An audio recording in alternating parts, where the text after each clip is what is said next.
Est-ce que vous seriez pour justement simplifier tout ça et que ça aille plus vite? Bien sûr. Écoutez, le premier rôle de l'État, c'est de garantir la sécurité de ses citoyens. Donc, je pense qu'on paye suffisamment d'impôts pour ça, on met des choses en place et on s'aperçoit qu'on prononce des OQTF, que les gens qui commettent des méfaits, comme par exemple à Nantes où l'église avait brûlé, j'ai en tête aussi les deux cousines là qui ont été poignardées sur le quai d'une gare, la petite Lola. Moi, écoutez, ça me fait vraiment mal au cœur parce que ces gens-là n'avaient rien à faire en France. Ils avaient une notification d'expulsion du territoire et on les garde parce qu'on ne fait rien, parce qu'on prononce des OQTF sans les appliquer derrière, parce que personne ne vérifie rien. Et puis, c'est pour le malheur des pauvres gens qui se trouvent face à eux finalement.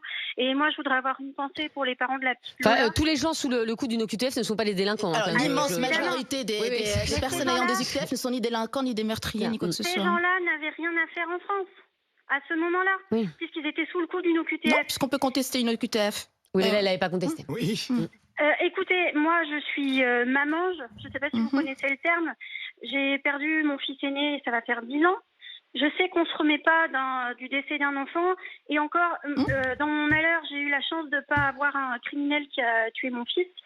Mais si vous voulez, moi, je peux que avoir de la compassion pour ces parents-là. Je les trouve exemplaires parce que à leur place, honnêtement, j'aurais remué ciel et terre, j'aurais fait des procès à l'État, tout ce que vous voulez, parce que perdre un enfant dans des circonstances pareilles, alors que c'était évitable, parce que cette dame n'avait rien à faire sur le territoire, c'est honteux, c'est un État qui est défaillant, un État qui n'assure pas la sécurité de ses citoyens.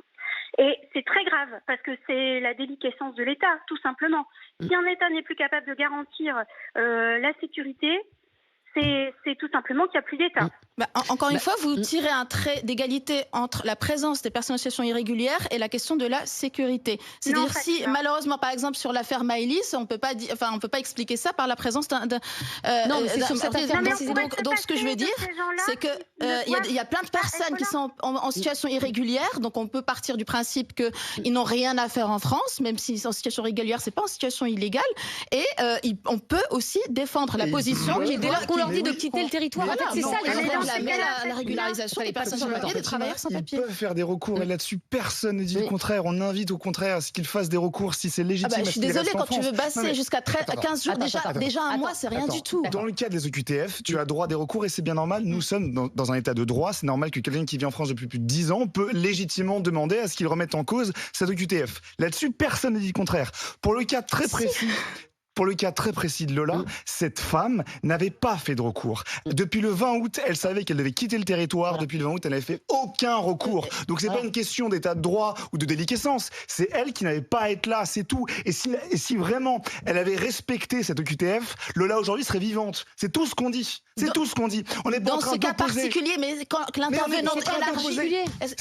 l'intervenante élargit en disant, je pense à tous les parents, l'État doit protéger ses citoyens. Rappelons que l'affaire de là n'est pas représentative de la question de la sécurité. On n'a jamais dit ça, simplement. Tu as droit à des recours quand tu as une OQTF et c'est normal, toi-même tu l'as vécu, tu peux remettre en cause. Oui, mais le débat c'était de durcir la loi, de réduire les recours, de réduire les... Pas réduire les recours, j'ai pas dit ça. On va remercier, merci en tout cas Nolwenn d'avoir été avec nous dans Estelle Midi, c'est un plaisir.